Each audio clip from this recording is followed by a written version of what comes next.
Nell again with another health blast, and today, as promised, we're going to be going over foam rolling. Last week we talked about hamstrings and how to stretch those out.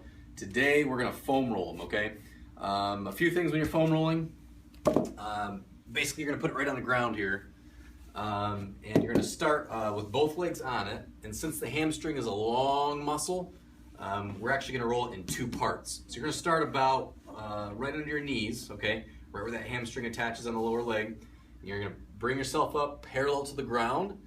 You're going to slowly roll yourself over it, just ironing out all those trigger points, back and forth, nice and easy. You're going to feel some tender points in there, okay? And those tender points could be trigger points, knots, things like that.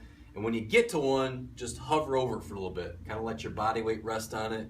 Tends to melt it out, and that's what we're going for. We're going to lengthen that muscle just like we did when we were stretching.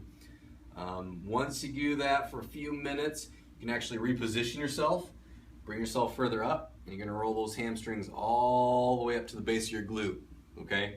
And same thing, any tender points, just slowly hover over them and allow them to melt and continue on. You can do that for 30 seconds, up to 2 minutes. Your first time, take it easy. Don't go too far into it.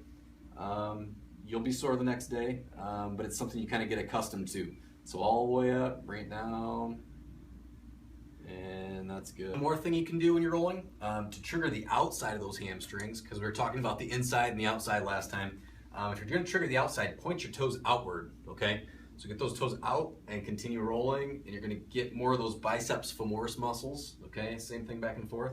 And same thing, you can also turn your toes in. Now when you turn them in, you might want to double or switch to one leg. It's going to be a little easier, and you can get some of those adductor muscles in there, semitendinosus, semimembranosus, things like that. And you'll feel it work different muscles. So don't be afraid to turn in, turn out.